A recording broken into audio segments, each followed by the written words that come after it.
Okay, let's unpack this.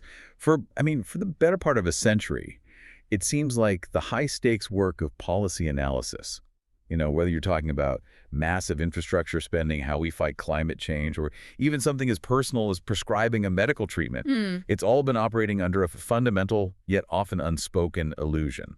It's an illusion our source material calls incredible certitude, and it's a powerful one. Incredible certitude. It's this core belief that the consequences of our actions are, ultimately knowable. That if we just run the models hard enough, if we just collect enough data, there's a single, optimal, guaranteed path forward. But that just doesn't feel right, does it? If we take a step back, that whole premise seems, well, fundamentally flawed.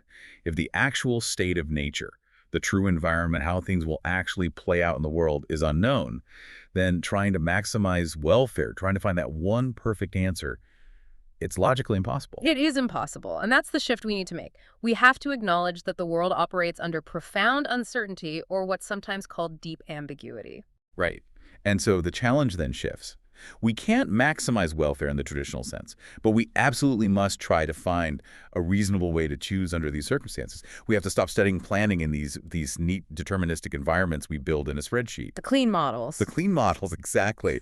And instead, we have to transparently embrace the ambiguity, the messiness of the real world. And that really is our mission today. We are doing a deep dive based on a comprehensive study, one that combines 50 years of really rigorous research from 3 distinct and often siloed academic fields. Right. You've got welfare economics, decision theory, and econometrics. And we're going to explore the intersection of these fields to figure out first why this assumption of incredible certitude is so dangerous to society, and then, more importantly, what practical, actionable framework we can use instead to make credible societal decisions when the future is, well, hazy. And this failure to transparently address deep uncertainty, it's systemic. It's not just a few bad actors. It limits the knowledge we gain from research, it promotes poor decisions because the risks are hidden, and it prevents us from recognizing the true value of acquiring new data. It sounds like an institutionalized failure. It is, and it has huge consequences across public health, finance, and macro policy. So if this problem is so endemic, we have to look at how it actually shows up in the real world. The source material provides a brilliant typology, breaking down the specific practices that consistently generate this incredible certitude. And the place to start is with the first and probably most widespread type, which is called conventional certitude. Conventional certitude. Yeah, it's a prediction or a number that isn't necessarily true, but it becomes authoritative simply because it's widely accepted and reported as fact.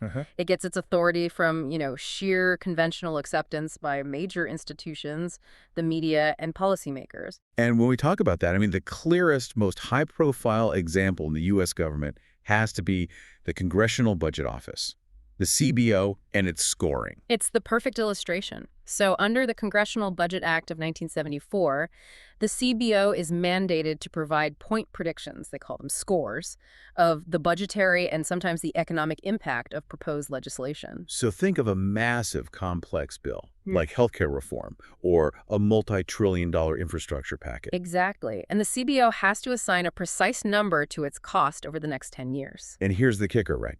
These scores, which are dealing with profound, long-term economic and behavioral unknowns, they're conveyed in letters to Congress and then reported in the media without any accompanying measure of uncertainty. None. They're reported as precise numbers. It's $1.5 trillion, not $1.2 to $1.8 trillion. It's just a one number? One number. And because the institution is so credible, both sides of the aisle, Democrats and Republicans, they accept these CBO scores at face value. The media does too. And that cements that conventional certitude. But the budgetary impact of a major law over 10 years is just inherently full of unknowns. Behavioral responses, market shifts. You just can't predict that with a single point. You can't. And if I'm tracking this, the point isn't that the CBO analysts are bad at their jobs, but that they're structurally, maybe even legislatively, prevented from being honest about the uncertainty. That's a really crucial distinction. The analysis itself might be incredibly rigorous, but the presentation, the final output, maintains the illusion. So what's the alternative?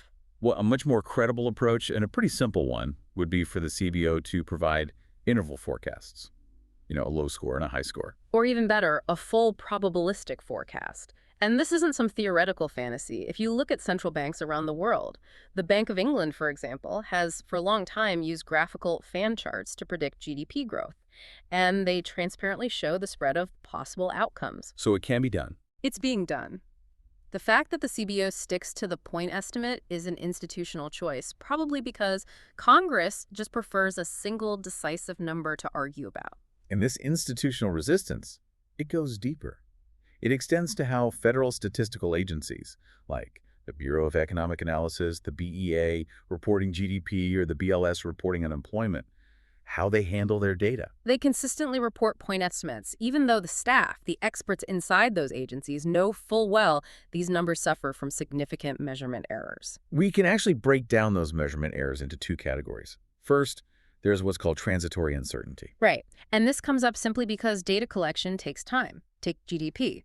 The BEA releases an advance estimate of GDP about a month after a quarter ends. And why so fast? Because they're using incomplete data, they're making extrapolations to meet that deadline, then they issue second and third estimates as more data comes in, followed by annual revisions later on. So the uncertainty diminishes over time. It does, but those initial releases, the ones that dominate the headlines and move markets, they're reported as hard, precise numbers. And the really frustrating thing here is that this transitory uncertainty is actually measurable. You could do it. There are these historical real-time data sets maintained by places like the Federal Reserve Banks. You could look at the history of those revisions. You absolutely could. If that revision process is stable, you could easily extrapolate the historical size of those revisions to measure the likely uncertainty of future ones. And people have been pointing this out for a very long time. For over 70 years, Simon Kuznets, who is basically the father of modern national income accounting, called for publishing margins of error in official statistics way back in 1948. And he wasn't alone. No, the economist Oscar Morgenstern argued urgently for this throughout the 1950s and 60s. He famously called statements about month-to-month changes absurd and devoid of all scientific value if they were presented without error estimates. And yet, The practice persists today. It's just profound institutional inertia. it really is. And that brings us to the second and maybe deeper, more insidious type of uncertainty, permanent uncertainty. So this isn't just about waiting for the final data. No, this arises from genuine incompleteness in the data collection itself, something that is not resolved over time. This includes sampling error and critically non-sampling error from things like non-response or misreporting. And this is where we run straight into a core econometric concept called partial identification. Let's use an example. The Current Population Survey, the CPS, it's the main source for household income and employment data in the U.S. The CPS suffers from substantial non-response. For income questions, for instance, item non-response, where a person answers the survey but refuses to give their income, was often between 41 and 47% in the early 2000s. Almost half the data is just missing. Nearly half. Yeah. So how does the Census Bureau handle that massive gap? I'm guessing they don't just leave it blank. They do not. They use a statistical process called imputation. You can think of it as a kind of informed guessing. They fill in the missing data by assuming that non-response is random, that the people who refuse to answer are statistically just like the people who did answer. Then they publish a single precise point estimate based on this filled-in data set. But if you dig into the actual census documents themselves, You find the admission. They say, and I'm quoting here, the Census Bureau does not know how close the imputed values are to the actual values. wow. So they are publishing a precise point, which the media then reports as fact. But internally, they're admitting that the fundamental assumption underpinning that precision is an untested, possibly incorrect guess. The certitude is incredible because it requires you to believe something the Census Bureau itself can't verify. Which is why this partial identification analysis is so important. It's crucial. Instead of making those strong, untestable assumptions just to get a single number, researchers can take a maximally credible approach. They measure the potential error by considering all logically possible values the missing data could take. And this gives you an interval estimate, a bound. And this is where the picture of uncertainty becomes really stark, because these bounds can be surprisingly, maybe even alarmingly wide. Oh, they are. Charles Mansky did this work using CPS data to estimate the family poverty rate for 2011. Now, the government's conventional point estimate, it falls within the range, of course. But when he drops the assumption that non-response is random, the interval estimate for the family poverty rate just shoots out to the bound of 0.13, 0.39. Wait, so that's the difference between 13% of families living in poverty and 39% of families living in poverty. That's the range. That range reflects the true, unacknowledged uncertainty that's hidden by the government's single convenient number. That's a massive gap. It means the policy implications could be wildly different depending on where the true number lies. Exactly. So the rationale for reporting these wide bounds isn't that they're perfectly precise. It's that they are valuable because they are maximally credible. They're based on the weakest, most defensible assumptions. And they make explicit the fundamental role that assumptions, or the lack thereof, play in getting any tighter findings. That transparency is the key to credible planning. If we demand to know what we don't know, we can start to plan for it. Okay, so we've covered conventional certitude, where institutions project this false certainty. Now let's talk about dueling certitudes. This happens when you get contradictory predictions that are made using alternative but equally strong and unsubstantiated assumptions. Ah, yes, this is the one we see all the time in political debates. It's probably the most visible and frustrating type of uncertainty. It's when you have two experts on TV yelling different numbers at each other. That's it exactly. You often see researchers using the same basic set of facts, the same data, but because they plug it into different models with different untestable assumptions, they reach diametrically opposed yet equally certain-sounding conclusions. Can you walk us through a specific instance of this? Yeah. Where this policy clash really came to a head? Absolutely. Let's think back to the mid-1990s and the debate on U.S. cocaine control policy. The federal government was debating shifting billions of dollars between two main strategies. You had demand control, which is basically drug treatment programs, or a supply control, which is source zone interdiction, trying to stop it at the source. And there were two big studies looking at this. Two prominent studies. The RAND study concluded that drug treatment was much more cost-effective. Meanwhile, the IDA study, which focused heavily on time series data from supply interdiction efforts, concluded the exact opposite. That interdiction was at least as effective as treatment. So Congress and the public are left with two high-profile federally funded studies, both complex, both using data, but they come to diametrically opposed conclusions that favor radically different ways of spending billions of taxpayer dollars. Correct. So the policy debate just becomes a clash of my expert says this versus my expert says that. Yeah, what happened? The National Research Council, the NRC, they assessed both studies, and they concluded that neither study provided a credible basis for policy formation. Neither one. Neither one. Because both relied heavily on fragile foundations, weak data, and here's the key unsubstantiated assumptions about the efficacy of these interventions. They had overreached, drawing strong conclusions from fundamentally weak evidence. This sounds like the structural issue is always the same. You have to fill in the missing information somehow. That is the core difficulty. The same issue plagues the perpetual debate over the deterrent effect of the death penalty or right to carry gun laws.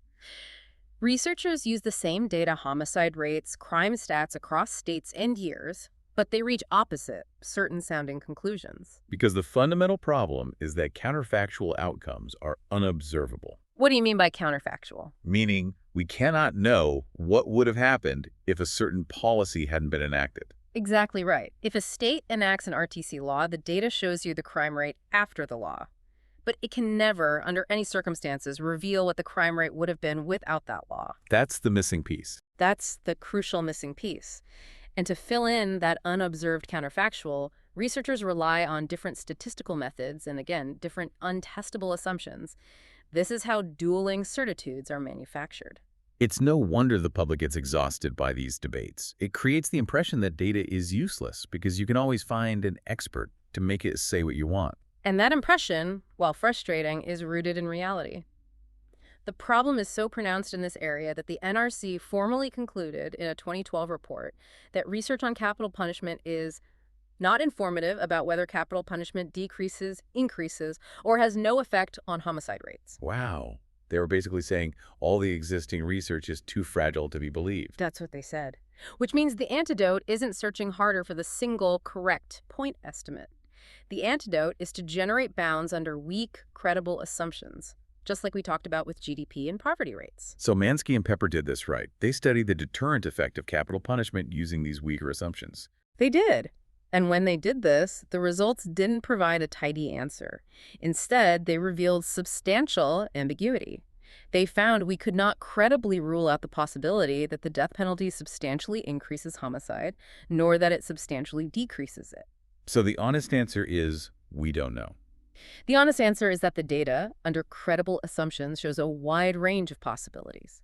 And that ambiguity, which reflects the true state of our knowledge, is far more credible than any single assertive conclusion based on arbitrary assumptions. Okay, so we've established that incredible certitude is the problem. It's fueled by institutional demands, data limitations, and researcher overreach. If acknowledging uncertainty is the necessary first step, that leads us directly to the big fundamental question. How do we make a rational or a truly reasonable choice when uncertainty is the absolute norm? This is where we transition fully into the world of decision theory. We have to formally define the choice problem under ambiguity. First, let's establish some context. In academic circles, decision theory is often split into consequentialist theory and axiomatic theory. For those of us who aren't decision theorists, what's the core difference, and which one gives us a practical basis for credible planning? So axiomatic theory, which really dominated the 20th century, focuses on the consistency of your behavior across hypothetical choice settings. It's about procedural reasonableness. Precisely. For example, are your preferences transitive? If you prefer A over B and B over C, do you then prefer A over C? It proves that if you follow a certain set of axioms, your behavior is equivalent to solving some consequentialist optimization problem, like maximizing expected utility. So axiomatic theory is kind of like making sure your car works perfectly in the garage. It proves the system is internally logical and consistent. That's a perfect analogy. And the critique of this approach is that axiomatic theory is totally unconcerned with the credibility or the realism of your beliefs about uncertainty. You might be procedurally rational, your preferences might be perfectly consistent, but if they're based on demonstrably false information, or if the consequences of your choices are substantively poor, it's a bad decision in the real world. You might have a perfectly functioning engine, but if you drive off a cliff, the procedure doesn't really matter. Exactly. And that's where consequentialist theory comes in. It focuses squarely on the substantive outcomes in the setting you actually face. This leads to what Mansky advocates for, which is actualist rationality. Tell us more about actualist rationality. It's a very practical framework. It says that the prescriptions we generate, the policies we recommend, must promote welfare maximization in the choice problem the agent actually faces right now. Using existing facts and conditions. Right, rather than relying on abstract theories or hypothetical scenarios. The focus shifts entirely from procedural consistency to achieving substantively good, welfare-maximizing outcomes in our messy reality. That makes the focus incredibly clear. So let's set up the framework for a policy planner. Using this actualist, consequentialist approach under ambiguity, we need three defined elements to start. Right. You need the choice set C, which is just a list of available actions, policy A, policy B, and so on. Okay. Then you need the state space, S, which is the known unknowns, the list of all plausible environments or states of nature that could occur. And finally, the welfare function, W, which defines how we measure the goodness of an outcome, WCS. The planner's theoretical ideal, of course, is to maximize WCS, where S is the true state of nature. But since S is unknown, that ideal is logically impossible. Which brings us to the decision criteria we can actually use. And we've already established that we want to move beyond criteria that require us to assert certainty where none exists. That immediately rules out subjective expected welfare, SEW. An SEW planner is a Bayesian planner. They are required to place a specific subjective probability distribution, let's call it Powin, on the state space, and then maximize the average welfare. But the whole problem is that in the face of deep uncertainty, generating a credible, non-arbitrary probability distribution is often precisely what we cannot do. It's another form of incredible certitude. You're just asserting knowledge of the probabilities instead of knowledge of the outcome.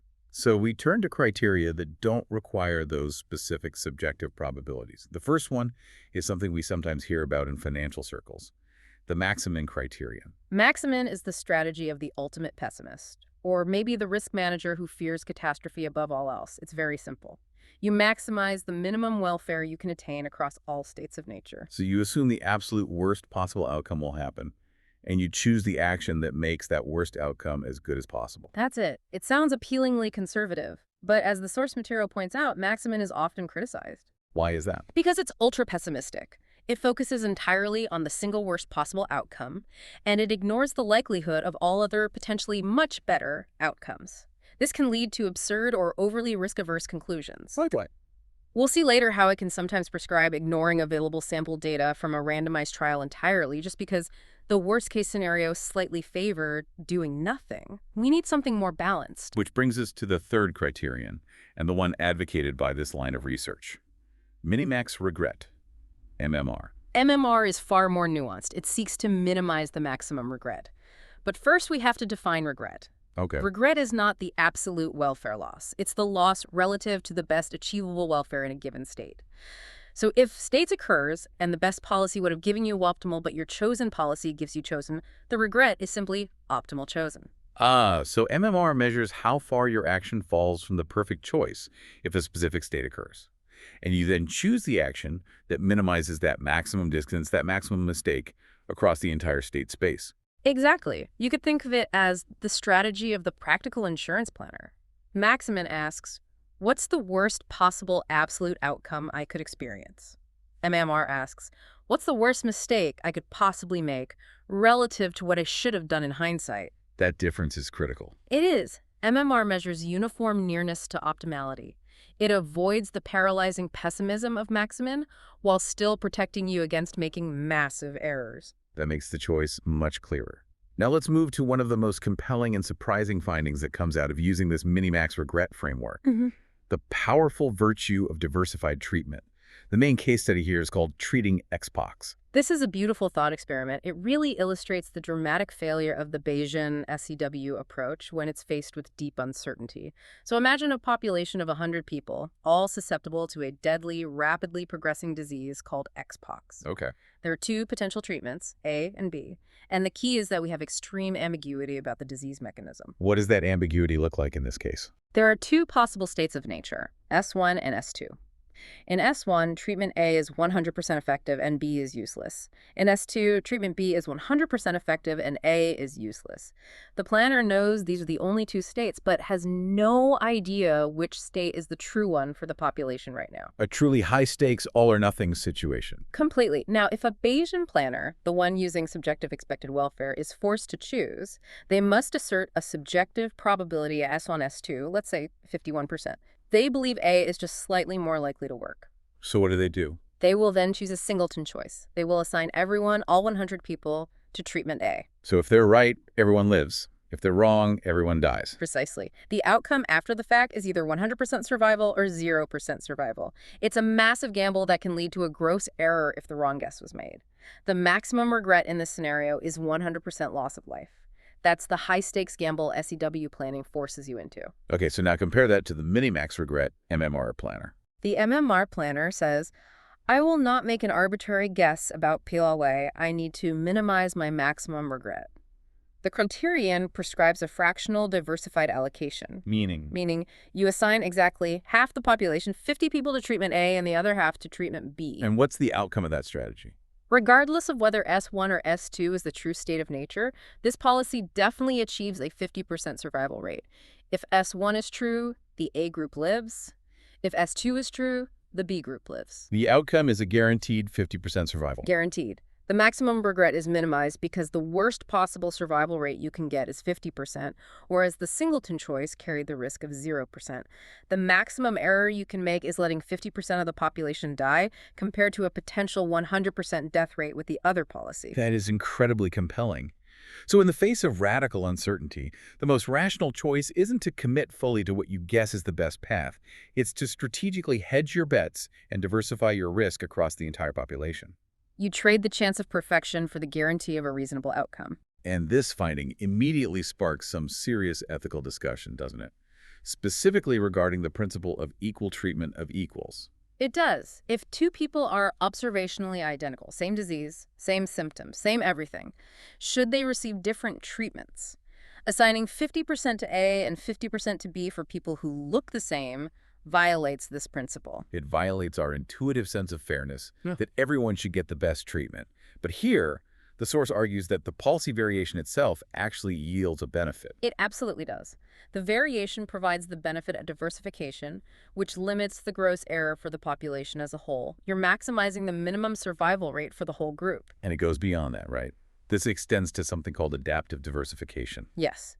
These fractional allocations are essentially randomized experiments. Over time, this allows for continual learning about treatment response.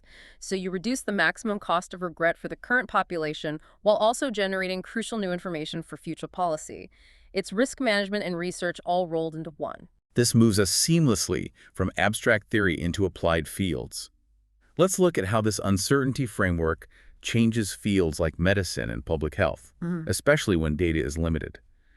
A major issue the source identifies is this phenomenon of sacrificing relevance for certitude.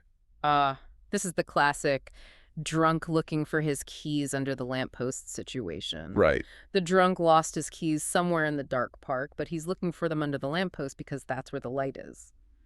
In research, this means analysts focus on a quantity they can reliably estimate where the light is, even if it's not the quantity of substantive policy interest where the key is actually lost. And the most cited example here is the way epidemiologists rely on the odds ratio instead of what's called the attributable risk. Right. In public health, what policymakers truly need to know is the attributable risk. That's the absolute difference in the probability of illness between those with a risk factor and those without it.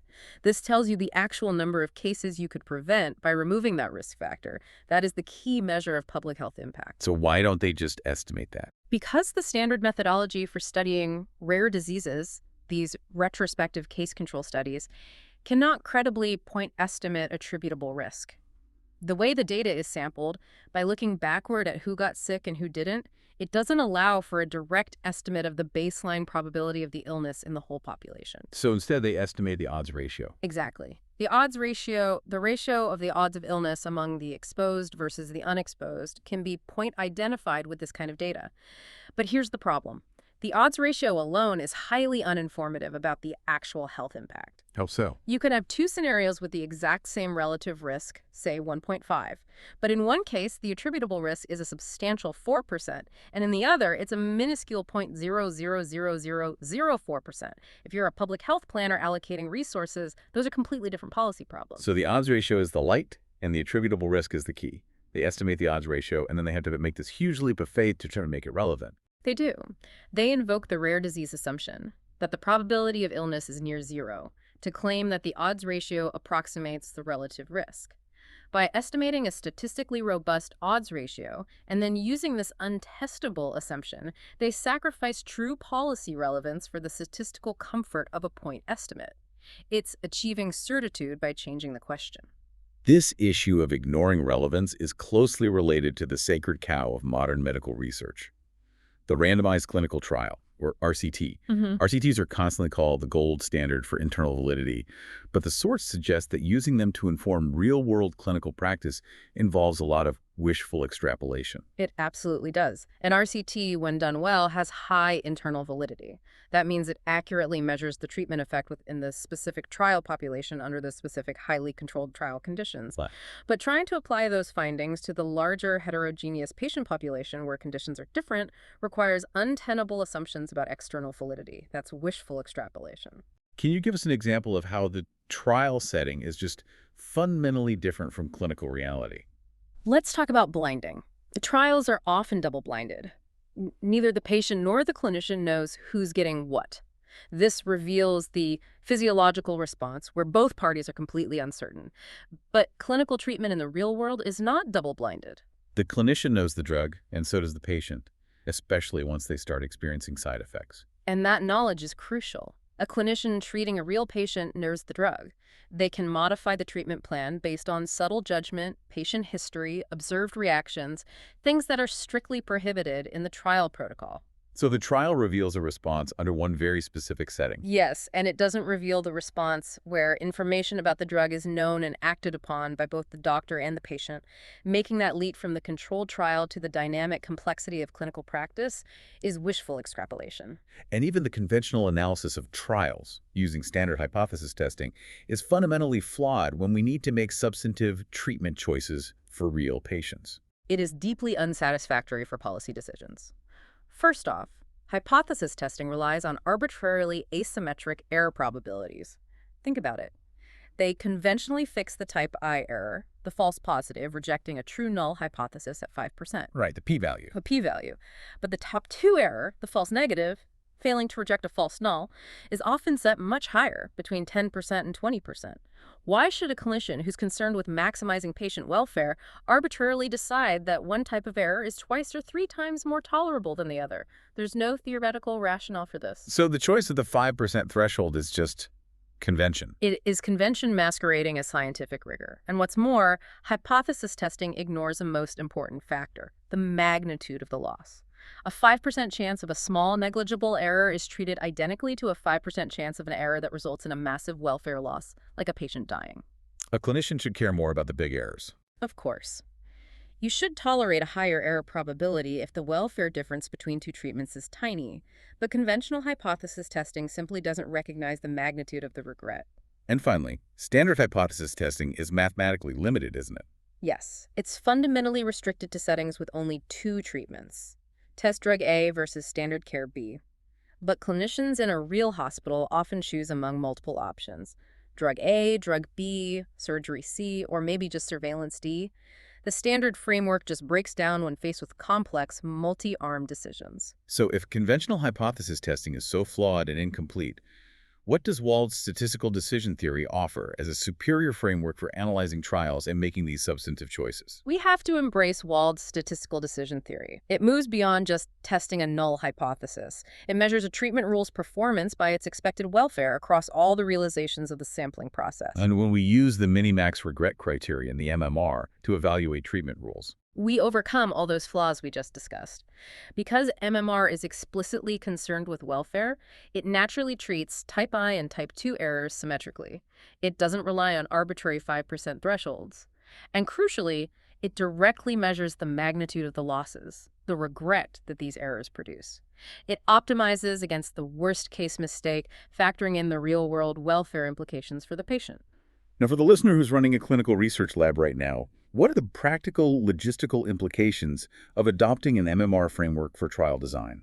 This sounds like it could be a massive shift in how we think about research costs. It is. A core finding from this research is that the sample sizes determined by what are called clinically relevant near-optimality criteria, like minimizing maximum regret, are often much smaller than those determined by conventional statistical power calculations. Why are they smaller? Because the near-optimality perspective is pragmatic. If two treatments are nearly equivalent in terms of patient welfare, the MMR approach tolerates a larger error probability in choosing between them because the resulting regret, the difference between the two, is small. Whereas conventional hypothesis testing Requires a massive sample size to achieve the statistical power necessary to detect tiny, clinically irrelevant differences at an arbitrary 5% significance level.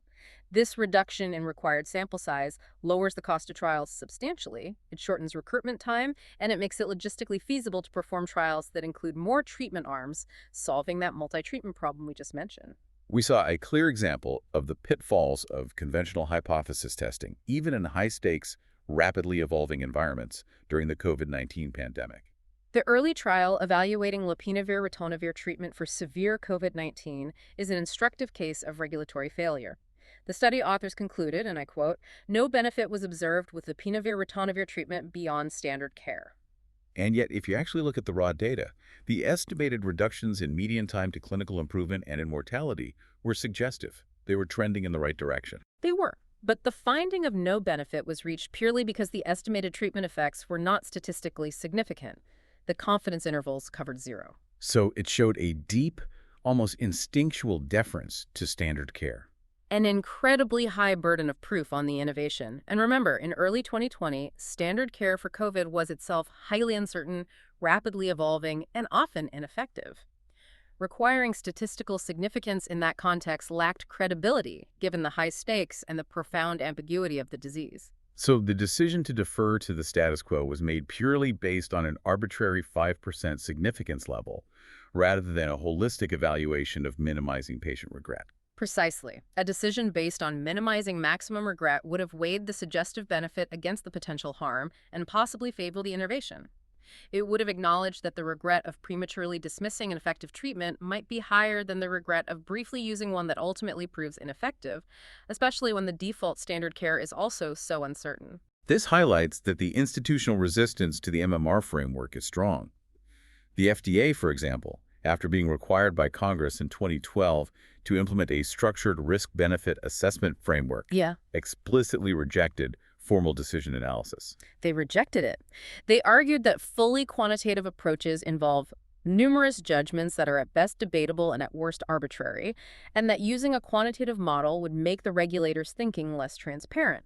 So they opted for a structured qualitative approach instead. Which is the height of irony, isn't it? Because the conventional hypothesis testing they rely on involves arbitrary, unsubstantiated subjective choices, like setting that 5% error threshold, that are never theoretically justified. It seems like they're just trading one set of subjective assumptions for another, less transparent one. That's the crux of the institutional failure. The solution proposed to address this is moving towards something like adaptive partial drug approval. What does that mean? Instead of having a sharp discontinuity at the approval date, where use goes from 0 to totally unconstrained, the FDA could permit the use of a new drug to vary smoothly as evidence accumulates. This allows for that adaptive diversification we talked about, limiting the damage of both type I errors, approving a bad drug, and type 2 errors, rejecting a good one. We've seen how these principles apply to specific drug decisions. Now let's scale up. Let's apply this framework to large-scale societal problems, starting with personalized medicine, which often involves a sequential decision process. Right. Personalized treatment is a classic two-stage problem. First, the planner, the physician, or the health system has to decide. Should I acquire costly covariate information, for example, by running a sophisticated diagnostic test? And second, Second, based on the information I have, what treatment should be chosen? if the planner has complete knowledge, which the source calls rational expectations, then the utilitarian solution gives you a mathematical rule. It does. In this idealized case, all patients with the same observed covariates should be treated uniformly. And the optimal treatment choice hinges on a comparison between the patient's individual risk of illness, let's call it PITSI, and a crucial calculated value, the threshold probability, TESS. Okay, let's simplify that pissy. It sounds highly mathematical, but what does that threshold represent in common sense terms? PITSS is the tipping point. It's the point where the cost of being wrong in one direction, say aggressive treatment for someone who's actually healthy, exactly balances the cost of being wrong in the opposite direction, say surveillance for someone who is actually very sick. And mathematically, how is that tipping point determined? PISS is precisely defined by the ratio of regrets. Specifically equals the regret from a type A error, the social or personal loss from choosing aggressive treatment when surveillance would have been better divided by the sum of the regrets from both type A and type B errors. And the type B error is the loss from choosing surveillance when aggressive treatment was necessary. Exactly. So if the patient's risk exceeds this calculated threshold, aggressive treatment is optimal. Otherwise, surveillance is better. This gives you a clear quantitative rule for optimal treatment selection that is based on the costs of being wrong, not on arbitrary statistical significance. The source also draws this fascinating parallel between this clinical decision-making and the judicial process. How does a court decision map onto a treatment decision? The judicial decision to convict or acquit a defendant is formally analogous to the clinical decision of aggressive treatment or surveillance. The uncertainty about whether a patient is ill is like the uncertainty about whether the defendant committed the crime. That makes sense. So the cost of a type I error in medicine, unnecessarily aggressive treatment, is parallel to the cost of a false conviction. And the cost of a type 2 error, unnecessary surveillance, is parallel to the cost of a false acquittal. Exactly. But the key subtlety here is that judicial welfare functions are not purely utilitarian. Society does not value a false conviction equally to a false acquittal. The system is designed to explicitly value the social loss from false convictions relative to false acquittals. And that's where Blackstone's principle comes in, right? The classic legal idea that it is better that 10 guilty persons escape than that one innocent person suffer. That is the codification of the judicial welfare function. It's a societal valuation that places a much higher cost, a much greater regret on the type A error, the false conviction. This shifts the optimal judicial threshold probability, making it harder to convict than to acquit. Whereas in medicine, the costs of missing a fatal illness might sometimes outweigh the cost of an unnecessary treatment. Precisely. It shows how the ratio of regrets framework allows philosophical or ethical values to be integrated into the decision rule transparently. Let's look at how policy decisions change when we incorporate social interactions, using the example of vaccination. Unlike personalized medicine, vaccination is non-individualistic. My decision to get vaccinated has indirect effects on the entire community through herd immunity. The policy choice here is usually between decentralized decision-making, the status quo, relying on individual choice, or imposing a universal mandate. And the core unknown for the planner is the magnitude of the indirect effect of that mandate on the community illness rate. We know a mandate increases vaccination, which reduces illness, but it also increases costs and reduces personal freedom.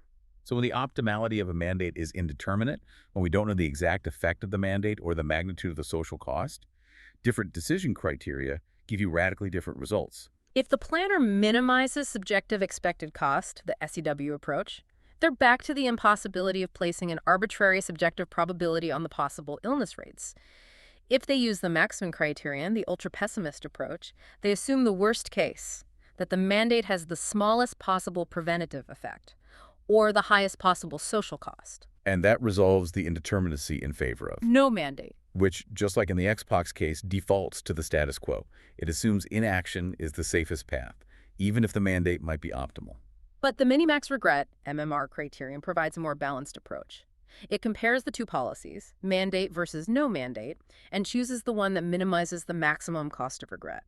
This avoids committing to the highly pessimistic status quo, like minimax, but it also avoids the need for that unsubstantiated subjective probability required by SEW. So it forces the planner to ask, what is the biggest mistake I could make relative to the ideal? Is it failing to mandate or mandating unnecessarily? Yeah. Finally, let's turn to the largest application of this framework.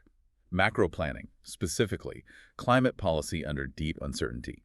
The challenge here is immense, combining both physical unknowns about the Earth system and economic unknowns about human behavior. Integrated assessment models, or IA models, which are used to inform climate policy, face two absolutely massive categories of uncertainty at the same time. First, there's climate model uncertainty. Physical scientists lack a single consensus model of global climate dynamics. So what do they do? They rely on multi-model ensembles, or MMEs. They run 40 or 50 different models and then often compute a simple or weighted average of the outputs to cope with what they call intermodal structural uncertainty. Which sounds like yet another application of conventional certitude, just averaging out the uncertainty and presenting the average as the single truth. It is a form of conventional certitude used to manage ambiguity. The second uncertainty is purely economic and normative, and it's related to how we value the future and future generations. It's discount rate uncertainty. The economic formulas used to calculate the present value of future climate damages rely on three key parameters, right? They do. There's the future consumption growth rate, GU dollar, which is an empirical uncertainty. We just don't know how fast the global economy will grow. And then there are two highly philosophical and ethical parameters. Right. There's Essigita dollars, the rate of generational equity, which is about how much we should discount the welfare of future generations just because they're further away in time. And then there's Essity, the desirability of consumption equity, which is how much we value equality of consumption across different generations. And since experts and ethicists disagree profoundly on the correct values for $20 dollars, you're dealing with fundamental disagreements over ethics. The resulting discount rate is highly uncertain. Which leads to wildly different estimates of how much we should spend today to mitigate future damage. A high discount rate means future damage is worth very little today, justifying low abatement spending. A low discount rate makes future damage worth a great deal, justifying aggressive spending. This is the definition of deep ambiguity. So how did researchers apply the credible planning framework to tackle this combination of physical and economic unknowns? DeCanio, Mansky, and Sandstad applied the minimax regret rule to compare 43 distinct policies. They started by generating 42 optimal policies derived from various combinations of the climate model uncertainties and 7 different plausible discount rates. And the 43rd option was? The no abatement policy. So they created this massive state space representing the two main dimensions of radical uncertainty. And their goal was to find the one policy that performed best across the entire range of uncertainty. The MMR solution chooses the abatement path that minimizes the greatest potential loss, the greatest regret, across all 42 plausible combinations of climate model and discount rate. It's searching for the policy that is uniformly nearest to optimality across every plausible state of the world. This sounds like the ultimate insurance policy. It's designed to hedge against the possibility that our climate model is too optimistic or that our chosen discount rate is way too high. That's precisely its function. It ensures that even if the actual state of the world turns out to be one where aggressive abatement was necessary, the policy we chose still performs reasonably well relative to that ideal path. It avoids the catastrophic regret of the no abatement policy failing completely if the future is much worse than we guessed. It's an approach built on humility about what we actually know. This entire deep dive has demonstrated a profound intellectual failure across science and policy. This insistence on substituting incredible certitude for credible uncertainty. This not only promotes poor societal decisions, but perhaps most damagingly, it hides the value of research that focuses on reducing those wide bounds of ambiguity. And the problem of incredible certitude is deeply entrenched. It's rewarded by political and academic incentives that prioritize strong, decisive findings over honest uncertainty. But the path forward is clear. We have to follow the call for transparency, just as Oscar Morgenstern urged decades ago, and reject statements from statistical agencies to clinical researchers that are devoid of all scientific value because they fail to report uncertainty. We have to embrace the measurement and communication of ambiguity. That brings us to our final and most provocative thought. We've discussed how diversification is a strategy for handling uncertainty in medicine, economics, and global policy. But can this mathematical logic be applied at an even more existential level? The source material ends with a fascinating personal commentary written in 1984, long before many of these current policy crises dominated the news, and it argues for the ultimate application of diversification, human expansion into space. On the surface, that sounds like a visionary, almost romantic idea driven by curiosity. But the motivation here is purely pragmatic. It's rooted in the logic of deep uncertainty and the minimax regret criterion. The commentary frames space colonization as the essential insurance for the survival of mankind. How so? Historically, humanity was protected by vast natural barriers, oceans, continents, deserts, and primitive technology. These things naturally constrained the destructiveness of our conflicts and our diseases. Dispersed across a large planet, humans died, but the species survived. That natural fragmentation created a kind of resilience.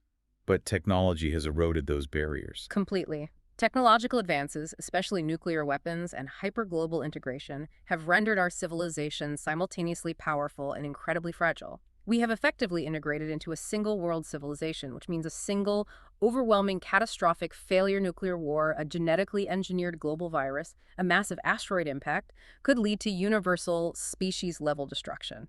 Our vulnerability is higher now than ever before. So the prescription is to apply the logic of diversification to the human species itself.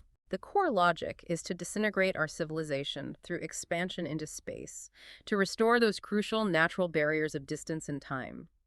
We must use the vastness of space to contain the potential damage we can inflict on ourselves. With self-sufficient, non-reliant colonies spread across the Moon, Mars, or orbiting stations, the risk of a global catastrophe on Earth is contained. It ensures that, quote, somewhere life would go on. That is the ultimate expression of the minimax regret criterion applied to humanity's existence. Minimize the maximum regret, where the maximum regret is the extinction of our species. It forces us to confront the fact that our risk is highest right now, having perfected both the means of global destruction and the capability for spaceflight almost simultaneously.